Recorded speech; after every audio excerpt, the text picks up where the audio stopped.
All right, all right, all right. Welcome back to Commerce Territory.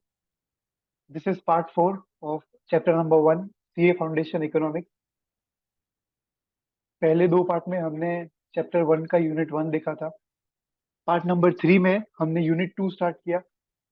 इस part में we will be continuing with unit number 2 of chapter number 1, जिसमें हमें दो types of economy देखनी है। पहली है सोशलिस्ट इकोनॉमी एंड दूसरी है मिक्स्ड इकोनॉमी। ठीक है, हमने प्राइवेट इकोनॉमी या मार्केट इकोनॉमी के बारे में लास्ट क्लास में बात कर लिया। Today will be talking about socialist economy. ठीक है, in case you have missed the previous part, I request you to please check out the same. आपको पहले 3 पार्ट्स मेरे चैनल में सीए फाउंडेशन के प्लेलिस्ट में मिल जाएंगे। बेसिक प्रॉब्लम्स ऑफ इकोनॉमी ये भी हमने कवर किया हुआ है। साथ में हमने 4 questions the central problem of economy उसको भी कवर किया है। एंड कैपिटलिस्ट इकोनॉमी भी हमारा हो चुका है, मार्केट इकोनॉमी भी हमारा हो चुका है। ठीक है, we will be starting with socialist economy today and mixed economy. So let us quickly move. Socialist economy का क्या मतलब होता है? सोशलिस्ट इकोनॉमी का मतलब होता है everything is under the government control. ठीक है, बेसिक इंट्रोडक्शन की मैं बात करूं तो concept of socialist economy was propounded by Karl Marx and Frederick Engels in their work the Communist Manifesto, है ना, जो 1848 में पब्लिश हुआ था। In this economy the material means of production that is factories, capitals, mines are owned by the whole community represented by the state. हमारे recent times में ये जो whole community represented by state है उसको हम government कहते हैं। ठीक है, तो यहाँ पे इंपॉर्टेंट चीज ये है, इसके ऊपर एमसीक्यूज आते हैं। कम्युनिस्ट मैनिफेस्टो के एक इट वाज अ बुक, उसके बेसिस पे सोशलिस्ट इकोनॉमी प्रोपाउंड हुआ था। All the members are entitled to get benefit from the fruits of such socialized planned production on the basis of equal rights. सबको वो जो controlled resources है उसका थोड़ा बहुत हिस्सा ऑन अ प्लान बेसिस मिलता है, क्योंकि the resources are controlled by government. Socialist economy is also known as command economy और सेंट्रली प्लान्ड इकोनॉमी, क्योंकि एक गवर्नमेंट ऊपर से बैठ के सारे रिसोर्सेज को, सारे जो मीन्स ऑफ प्रोडक्शन है उसको ओन करती है। ठीक है, तो this is also an MCQ, I request you to please underline command economy और centrally planned economy. Here the resources are allocated according to the command of central planning authority. इसको आप अंडरलाइन करके लिख सकते हो गवर्नमेंट, है ना। ये सेंट्रल प्लानिंग अथॉरिटी को आप अंडरलाइन करके लिख सकते हो government. And therefore, market forces have no role in allocation of resources. Under a socialist economy, production and distribution of goods are aimed at maximizing the welfare of the community as a whole. Hence, the central problems are solved through the planning under socialist economy. सारी चीजें production, distribution, उनका major purpose maximization of welfare होता है। ठीक है, हमने market economy में क्या पढ़ा था, कैपिटलिस्ट इकोनॉमी में क्या पढ़ा था कि मेजर एम जो है वो प्रॉफिट है। Profit motive is the driving force behind entire capitalist market. Socialist में उसका उल्टा है। Some important characteristics, there is collective ownership of all means of production except small farms, workshops and trading firms which may remain private. लेकिन majority of the चीजें जो होती है वो हमारे गवर्नमेंट के कंट्रोल में होती है। As a result of social ownership, profit motive and self interest are not the driving forces of economic activity. ठीक है, मेजर हमारा ड्राइविंग फोर्स क्या है यहाँ पे? Welfare activity. ठीक है, economic planning, there is a central planning authority to set and accomplish social economic goals, that is why it is called centrally planned economy. इसको हम, जैसे मैंने कहा कि एक सेंट्रल गवर्नमेंट, एक रेगुलेटरी बॉडी वो ऊपर बैठी हुई है जो सारे गोल्स, सारे ऑब्जेक्टिव्स को डिसाइड करती है। एंड कितने रिसोर्सेज को यूज करके ये गोल्स और ऑब्जेक्टिव्स को मैं फुलफिल कर सकता हूँ वो डिसाइड करती है। The major economic decision such as to what to produce and when to produce and how to produce are also taken by central planning authority. ठीक है, ये इंपॉर्टेंट है, इसके ऊपर एमसीक्यू आ सकता है। इंस्टीट्यूट ने पास्ट में इसके ऊपर एमसीक्यू पूछ रखा है कि who is the decision making authority in case of socialist economy. तो गवर्नमेंट, या इवन इंस्टीट्यूट में आप दिस वर्ड डायरेक्टली कि सेंट्रल प्लानिंग अथॉरिटी। ठीक है, absence of consumer choice, freedom from hunger is guaranteed but consumer sovereignty get restricted by selective production of goods. Government या जो भी सेंट्रल प्लानिंग अथॉरिटी है वो कंज्यूमर्स को पूछने नहीं आती या कंज्यूमर्स की डिमांड को स्टडी नहीं करती। वो एक जनरल बेसिस पे जनरल मास के लिए सारा बेसिकली बना देती है ना। एंड जिसके कारण क्या होता है, consumer sovereignty gets restricted. Range of choice is limited by plant production. However, within that range, an individual is free to choose what he likes the most. यहाँ पे उनका एक्सप्लॉइटेशन नहीं होगा, लेकिन चॉइस उनको नहीं मिलेगी, है ना। गवर्नमेंट या सेंट्रली प्लान्ड अथॉरिटी जो चीज डिसाइड करेगी, जो रेंज डिसाइड करेगी, उसी रेंज में आपको सिलेक्ट करना होगा. The right to work is guaranteed, but the choice of occupation gets restricted because these are determined by central planning authority on the basis of certain socio-economic goals. Simple सी चीज है ना. Job मिलेगी उसकी guarantee, लेकिन मुझे इतना salary तो चाहिए ही, या इसी फील्ड में जॉब चाहिए, उसकी कोई गारंटी नहीं. There is no option of a choice. ठीक है. रिलेटिवली इक्वल इनकम डिस्ट्रीब्यूशन, जो मैं हमने कैपिटलिस्ट इकोनॉमी में बात करी थी कि rich gets richer and poor gets more poor, वो चीज यहाँ पे नहीं होगी. The equality of income is an important feature of socialism. Among other things, differences in income and wealth are narrowed down by lack of opportunities to accumulate private capital. Education or other facilities are enjoyed more or less equally. Thus, the basic causes of inequalities are removed. जो inequalities के जो cause है उसको ही हम हटा देते हैं सीधा यहाँ पे, है ना. जिसके कारण ओवरऑल इनइक्वालिटी सभी चीज में, इंफ्रास्ट्रक्चर में, पैसों में, सब में कम हो जाएगी. The differences get narrowed down. यहाँ पे जो वर्ड लिखा है वो इंपॉर्टेंट है. Minimum role of price mechanism और मार्केट फोर्सेस. ना what do we mean by the word market forces. बहुत बार ऊपर आया है. मार्केट फोर्सेस का मतलब होता है डिमांड एंड सप्लाई, है ना. Demand and supply. प्राइस कौन डिसाइड करता है कैपिटलिस्ट इकोनॉमी में? Market forces, demand supply. लेकिन सोशलिस्ट इकोनॉमी में प्राइस कौन डिसाइड करता है? सोशलिस्ट इकोनॉमी में प्राइस डिसाइड करता है गवर्नमेंट. यहाँ पे market forces, that is demand and supply का कोई रोल नहीं है. Price mechanism exists in a socialist economy, but it has only a secondary role to secure the disposal of accumulated stock. Since allocation of productive resources is done according to a predetermined plan, price mechanism as such does not influence these decisions. पहले से fix होता है कि ये sector को इतना पैसा मिलेगा, ये सेक्टर को इतना पैसा मिलेगा. तो सेक्टर की जो कमोडिटीज प्रोड्यूस होती है उसका जो प्राइस है वो भी पहले से प्री डिसाइडेड है, उसमें मार्केट फोर्सेस नहीं चलता. ठीक है. Even if the demand rises, my price will remain lower. ठीक है, ये बात. In the absence of profit motive, price mechanism loses its predominant role in economic decisions. ये लाइन इंपॉर्टेंट है.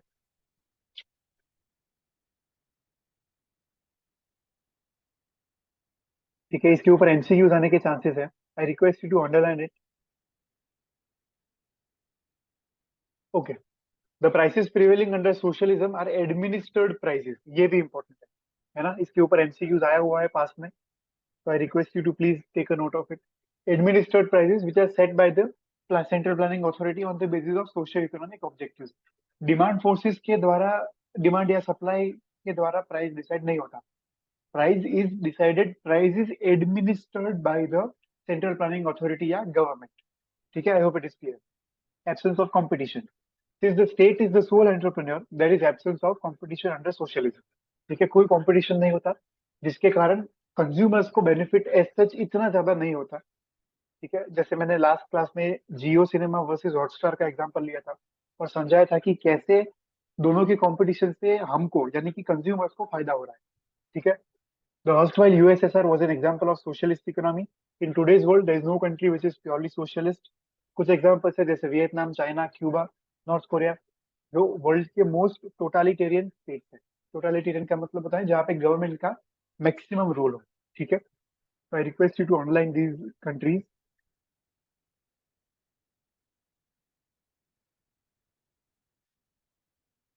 ओके. आते हैं मेरिट्स ऑफ सोशलिज्म पे. Equitable distribution of wealth and income and provision of equal opportunities for all help to maintain social and economic justice. Underline खाली इतना करेंगे. Rapid and balanced economic development is possible in socialist economy as the central planning authority coordinates all the resources in efficient manner. है ना.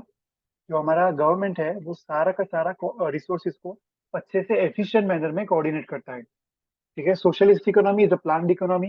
There will be better utilization of resources and ensure maximum production. ठीक है. Waste of all kind are avoided through strict economic planning. Since competition is absent, there is no wastage of resources on advertisement and sales promotion. जो फालतू का खर्च होता है वो बिल्कुल भी नहीं होता. ठीक है. In a planned economy, unemployment is minimized. This is the biggest advantage of socialist economy. हर एक बंदे के पास जॉब होगा पक्का, है ना। Business fluctuations are eliminated and stability is brought about and maintain. देखो इवन इफ बिजनेस फ्लक्चुएशंस आते हैं, क्योंकि सारा का सारा इकोनॉमी गवर्नमेंट के कंट्रोल में है, वो बिजनेस फ्लक्चुएशंस का इम्पैक्ट इतना ज्यादा नहीं आएगा। ठीक है, I hope it is clear. हमने कोविड के टाइम पे देखा कि सारे प्राइवेट जो कंपनीज थे उन्होंने अपने एम्प्लॉयज को निकालना शुरू कर दिया था, है ना। एम्प्लॉयज का ले ऑफ चल रहा था। We are getting news on social media कि XYZ कंपनी ने इतने हजार इतने लाख लोगों को निकाल दिया, XYZ कंपनी ने इतने हजार लोगों को निकाल दिया ऐसे। लेकिन कभी ऐसा सुना कि ONGC ने इतने हजार लोगों को निकाल दिया, या let's say IOCL Indian oil corporation ने इतने सारे लोगों को निकाल दिया? नहीं ना, क्यों? क्योंकि ये गवर्नमेंट PSUs है, पब्लिक सेक्टर अंडरटेकिंग, जिसके कारण क्या होता है, यहाँ पे employ turnover ratio is almost zero, है ना। Unemployment is almost zero. So even if there was no business of ONGC, ONGC ने अपने एम्प्लॉयज को नहीं निकाला। ठीक है, बिजनेस फ्लक्चुएशन आए लेकिन ONGC को इम्पैक्ट नहीं कर पाए। I hope it is clear. The absence of profit motive helps the community to develop a cooperative mentality. ठीक है, प्रॉफिट प्रॉफिट प्रॉफिट सब जगह नहीं होता।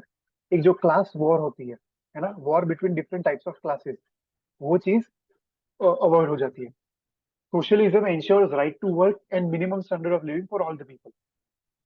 सबके पास बेसिक पे तो होगा ही, है ना, फिक्स है। जैसे ऊपर बात हुई कि सबके पास एम्प्लॉयमेंट तो होगा ही। ठीक है, laborers and consumers are protected from exploitation. No exploitation of laborers, no exploitation of consumers, क्योंकि एट द एंड स्टेट ही है, गवर्नमेंट ही है जिसके पास सारा कंट्रोल है। So there is no like chance of exploitation. There is a provision of comprehensive social security under socialism and this makes citizens feel secure. इसका simple example दूं तो आप लिख सकते हो वहां पे गवर्नमेंट जॉब, है ना। गवर्नमेंट जॉब लोग क्यों लेते हैं? क्योंकि फिक्स है, कभी कोई निकालने वाला नहीं है ना। आज ज्वाइन किया, सीधा रिटायरमेंट के बाद, रिटायरमेंट के बाद भी मेरा जो पेंशन आएगा if you are under old scheme, है ना, तो कोई टेंशन नहीं। मैं as a citizen I will feel secure, है ना। मुझे एक सोशल सिक्योरिटी रहेगा कि हाँ, कि I am working under government, तो मेरा फैमिली फ्यूचर में भी सेफ है। I hope it is clear. Demerits of socialism, जैसे मेरिट्स है वैसे डीमेरिट्स भी है। डीमेरिट्स क्या है? सबसे पहले सोशलिज्म जो है वो प्रीडोमिनेंस ऑफ गवर्नमेंट का, socialism involve predominance of government. अभी क्योंकि गवर्नमेंट का डोमिनेंस ज्यादा है, तो कुछ चीजें जैसे bureaucracy, inefficiency, corruption, red tapism, favouritism, ये सारी चीजें होंगी। ठीक है, डिले इन प्रोसीजरल रिक्वायरमेंट, ये सारी चीजें होंगी। ठीक है, it restricts the freedom of individuals as their state ownership of material means of production and control of nearly all the economic activities. तो फ्रीडम मुझे नहीं मिलती है। तो अगर आपको याद हो तो कैपिटलिस्ट इकोनॉमी में राइट टू प्राइवेट प्रॉपर्टी था, लेकिन राइट टू क्या कहते हैं, ह्यूमन अफेयर्स या राइट टू सोशल अफेयर्स नहीं था। यहाँ पे उल्टा है, राइट टू ह्यूमन अफेयर्स या राइट टू सोशल अफेयर्स है, लेकिन राइट टू प्राइवेट प्रॉपर्टी नहीं है। ठीक है, socialism takes away basic rights such as right to private property, अभी हमने बात की। ठीक है, it will not provide necessary incentives to hard work in form of profit. मैं कितना भी काम करूँ, मेरा सैलरी फिक्स है ना। I have a fix salary, there is no like ज्यादा काम करोगे तो ज्यादा प्रमोशन मिलेगा, ऐसी कोई बात नहीं है। दूसरी चीज, administered prices are not determined by the forces of market on the basis of negotiations between buyer and seller. There is no proper basis for cost calculation. आप कॉन्सेप्ट को समझो। गवर्नमेंट ने डिसाइड किया कि ये मेडिसिन मुझे 20 रुपए में बेचनी है, क्योंकि ये मेडिसिन जरूरी है, तो वो 20 में ही बेचेगा। अभी even if the cost to make that medicine is 25, government तो 20 में ही बेचेगा। तो इसका नुकसान किसको होगा? नुकसान होगा सेलर्स को या प्रोड्यूसर्स को। At the end, at the gradual period of time, producers might even stop to produce that medicine. ठीक है, I hope it is clear. In the absence of such practice, the most economic and scientific allocation of resources and the efficient functioning of economic system is impossible. अच्छा, यहाँ पे ये चीज ना बहुत important है, मुझे ऐसी लगती है। एंड कभी ऐसे ऐसे देखने को नहीं मिली प्रैक्टिकल लाइफ में, लेकिन इसका एक एग्जांपल है कि आप समझो, मोनोपोली खाली प्राइवेट बिजनेसेस की हो सकती है? नहीं, मोनोपोलीज गवर्नमेंट की भी हो सकती है। जैसे नॉर्थ कोरिया, है ना। नॉर्थ कोरिया में डिक्टेटरशिप है, यहाँ पे आप लिख सकते हो if you want dictatorship in north Korea. Why? क्योंकि नॉर्थ कोरिया में कुछ रूल्स के अगेंस्ट आपने कुछ काम किए तो you will be directly sentence to death. ठीक है, पेनल्टी इज डेथ। तो उसके कारण क्या होता है, स्टेट की मोनोपोली है, किसी प्राइवेट बंदे की हिम्मत नहीं है कि वहां पे आके इंटरफियर करे, उसको भी मार देंगे। तो यहाँ पे एग्जाम्पल आप लिख सकते हो नॉर्थ कोरिया का। This is the only practical example जो आप करंट सिनारियो में पिछले 20 25 50 सालों में देख सकते हो कि जहाँ पे स्टेट की मोनोपोली हो। ठीक है, under socialism the consumers have limited freedom of choice. ऊपर हमने बात की, therefore what the state produces has to be accepted by the consumer। दूसरी चीज, no importance is given to personal efficiency and productivity. Labourers को अपने, वो क्या कहते हैं, एफिशिएंसी के प्रोपोर्शनेट में उनको रिवॉर्ड नहीं मिलता। This acts as an disincentive to work. And of course there is extreme form of socialism जो कभी भी प्रैक्टिकेबल या कभी भी, कहने की बात कर रहा हूं मैं कि रैशनल अप्रोच नहीं है, एक प्रैक्टिकल अप्रोच नहीं है इकोनॉमिक्स का, कि सारा का सारा गवर्नमेंट के अंडर में हो। ठीक है, I hope it is clear. Done. अच्छा, एक प्रैक्टिकल बात बताता हूँ, हमने दोनों इकोनॉमिक्स पढ़ ली, कैपिटलिस्ट भी पढ़ी, सोशलिस्ट भी पढ़ी। ऑनेस्टली बताता हूँ, आज के जमाने में एक भी कंट्री ऐसी नहीं है जो या तो प्योरली कैपिटलिस्ट फॉलो कर रही हो या तो प्योरली सोशलिस्ट फॉलो कर रही हो। इवन नॉर्थ कोरिया भी नहीं। ठीक है, हम भले ही एग्जाम्पल में नॉर्थ कोरिया लिखे, लेकिन कोई भी कंट्री ऐसी नहीं है कि जहाँ पे प्योर फॉर्म चलता हो। क्योंकि आप समझो, दोनों गवर्नमेंट, दोनों इकोनॉमीज के खुद के एडवांटेज डिसएडवांटेज। तो हम दोनों इकोनॉमीज को मर्ज करके, दोनों के डिसएडवांटेज को रिमूव करके दोनों के खाली एडवांटेज को इकट्ठा करते हैं, है ना। दोनों कंट्रीज, दोनों इकोनॉमीज इस तरीके से हम इकट्ठा करेंगे कि दोनों के डिसएडवांटेज चले जाए, सिर्फ एडवांटेज इकट्ठा हो। और उसको हम कहते हैं मिक्स्ड इकोनॉमी, जो हमारा नेक्स्ट टॉपिक है ना। It depends on both markets and governments for allocation of resources. देखो, एक रिसोर्स है, वो if that resource is completely owned by private sector तो उसको हम कैपिटलिस्ट इकोनॉमी कहेंगे। If that resource is completely owned by government तो उसको हम सोशलिस्ट इकोनॉमी करेंगे। मगर if that resource is halfly owned by government and halfly owned by private sector तो उसको हम मिक्स्ड इकोनॉमी कहेंगे। ठीक है।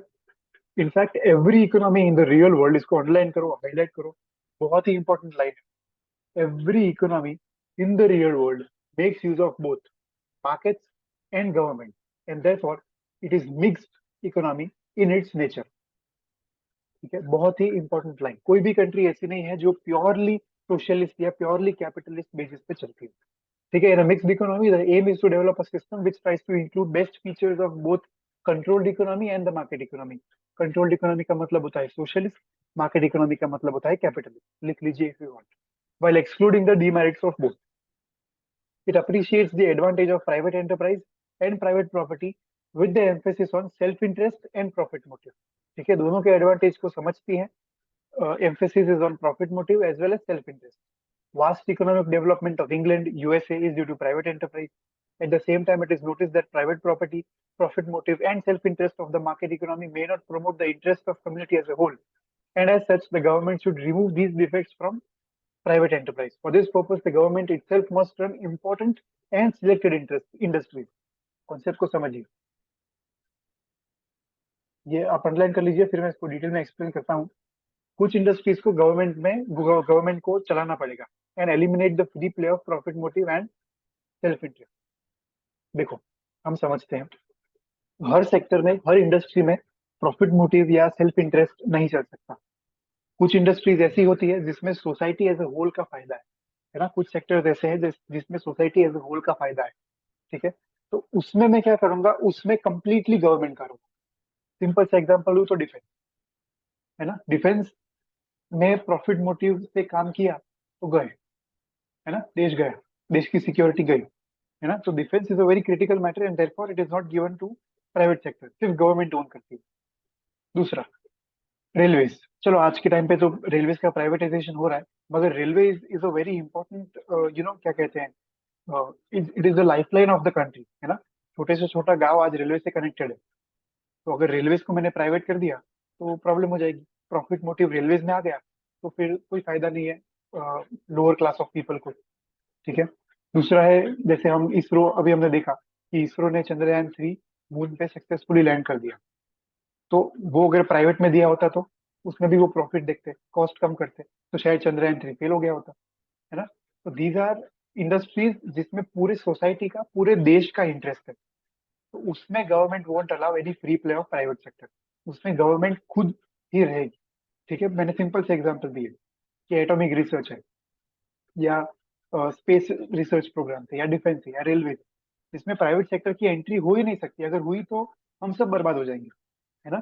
तो कुछ सेक्टर्स, कुछ इंडस्ट्रीज गवर्नमेंट रन करेंगी, कुछ इंडस्ट्रीज कुछ सेक्टर्स प्राइवेट सेक्टर रन करेंगे। जैसे फॉर एग्जांपल मैं सिंपल सी बात बताऊं, तो अगर आज मुझे बस से कहीं जाना है ना, if I to transport via bus, तो आई लिव इन गुजरात।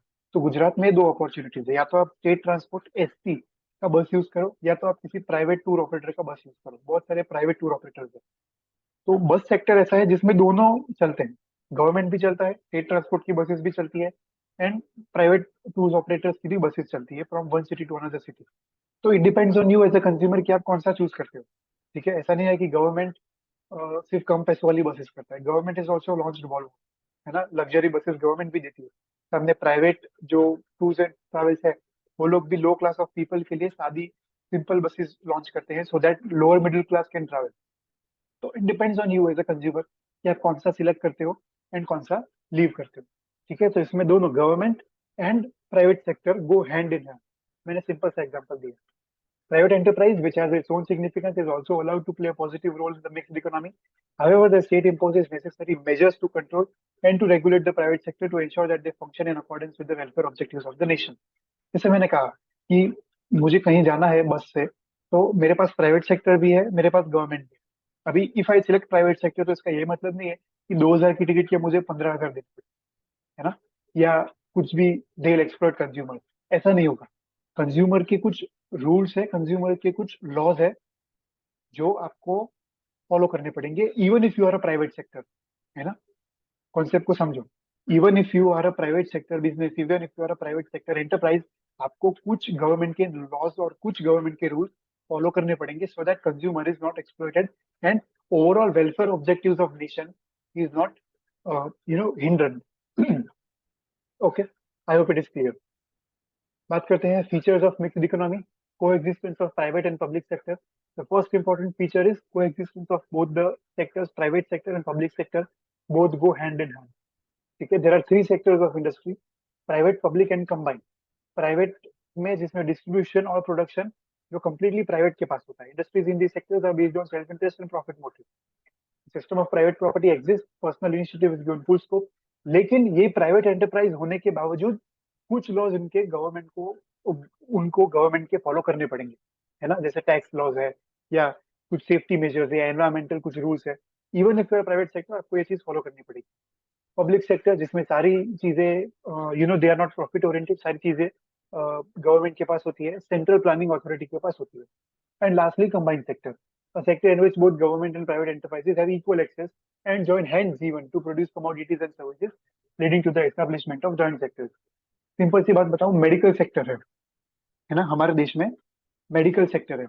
उसमें मेडिकल हॉस्पिटल्स जो होती हैं, वहीं पे कॉलेजेस चलती है साथ में, so that medical students are given directly the practical exposure. तो या तो फुल्ली प्राइवेट मेडिकल कॉलेजेस भी हो सकती है, फुल्ली पब्लिक यानी कि fully government own medical colleges भी हो सकती है, एंड कंबाइंड भी हो सकती है, जिसको ट्रिपल पी मोड कहते हैं, है ना। अगर आपका कोई कजिन या कोई फ्रेंड अगर कोई मेडिकल कोर्स में है, तो उसको आप पूछना what is a triple P college, है ना, पब्लिक प्राइवेट पार्टनरशिप कॉलेज, जिसमें पब्लिक का भी स्टेक होता है यानी कि गवर्नमेंट का, प्राइवेट का भी स्टेक होता है, एंड दोनों पार्टनरशिप करके कॉलेज चलाते हैं। ठीक है, I hope it is clear. अभी कॉन्सेप्चुअली समझो सर। सबसे ज्यादा फीस प्राइवेट कॉलेजेस की होती है, सबसे कम फीस गवर्नमेंट कॉलेजेस की होती है, और दोनों के बीच में फी होती है triple P college. I hope it is clear. ठीक है, मिक्स्ड इकोनॉमी के कुछ मेरिट्स है, जो बेसिकली कैपिटलिस्ट और सोशलिस्ट दोनों को कंबाइन करके लिए हुए हैं। जैसे इकोनॉमिक फ्रीडम भी है मेरे पास, और एग्जिस्टेंस ऑफ प्राइवेट प्रॉपर्टी भी है, price mechanism and competition forces भी है, साथ साथ में मेरा रिसोर्स एलोकेशन भी बेटर हो रहा है। Consumers are benefited through consumer sovereignty and freedom of choice, दोनों चीजें हैं। Appropriate incentives for innovation and technological progress, risk taking, entrepreneurship को एनकरेज किया जाता है। Advantages of economic planning and rapid economic development on the basis of plan priorities. क्योंकि आप समझो, प्राइवेट सेक्टर को प्रॉफिट दिखता है, गवर्नमेंट को देश का फायदा दिखता है या सोशल वेलफेयर दिखता है। तो private sector is free, private sector को जहां भागना है भागे, जितनी स्पीड में भागना हो उतनी स्पीड में भागे। लेकिन अगर प्राइवेट सेक्टर इधर उधर हुआ, तो उसको गवर्नमेंट वापस लाइन में कर देगी। सो ओवरऑल देश का डेवलपमेंट ज्यादा स्पीड में होगा। Comparatively greater economic and social equality and freedom from exploitation due to greater state participation and direction of economic activity। अगर कोई कंज्यूमर आज एक्सप्लॉइट होता है, तो हम इंडिया में क्या करते हैं, कंज्यूमर फोरम में चले जाते हैं, है ना। अगर कोई लेबर एक्सप्लॉइट होता है, तो हम लेबर फोरम में चले जाते हैं। आई hope it is clear. Disadvantages of cutthroat competition averted through government's legislative measures such as environment and labor regulation. Cut throat competition समझते हो आप, जिसमें मैंने कोई प्रोडक्ट 10 रुपए में बेचना चालू किया, तो मेरा जो कॉम्पिटिटर है he also start selling the product not at 10 but he start selling product at 9, है ना।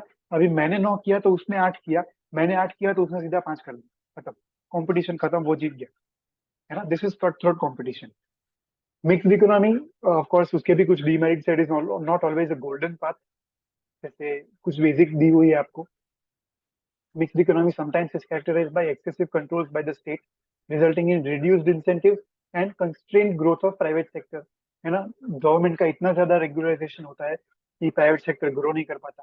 Poor implementation of planning, of course private sector, अब समझो प्राइवेट सेक्टर जो प्रॉफिट करता है उसके ऊपर टैक्स देना पड़ेगा, तो टैक्स जो है, टैक्स का जो स्लैब्स है, it act as a disincentive to private sector कि भाई मैं तो प्रॉफिट कमा रहा हूँ, मुझे गवर्नमेंट को देना पड़ रहा है।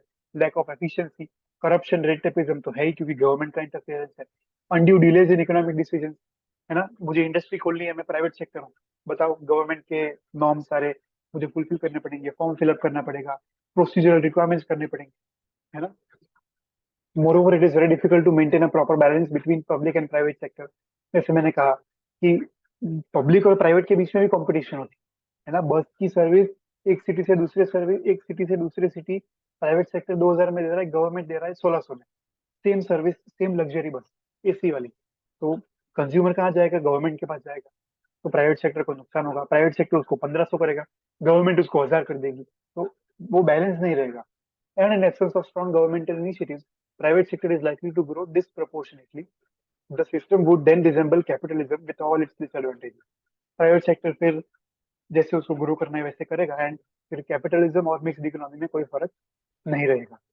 Done, that's it, the chapter is completed. We will now move towards the MCQs. ये सेशन में एमसीक्यूज नहीं होंगे क्योंकि टोटल एमसीक्यूज आर 50, है ना, 48-50 एमसीक्यूज है। तो हम इसको नेक्स्ट वीक करेंगे, नेक्स्ट क्लास में करेंगे। तब तक के लिए you are requested to revise both unit 1 as well as unit 2, ठीक है। That's it, thank you very much, have a great time ahead. Subscribe to commerce territory for more such videos, and कोई भी queries हो तो आप comment section में लिख सकते हो, कोई भी डाउट हो तो आप मुझे ईमेल कर सकते हो, ठीक है। Thank you very much, bye bye, have a great time ahead.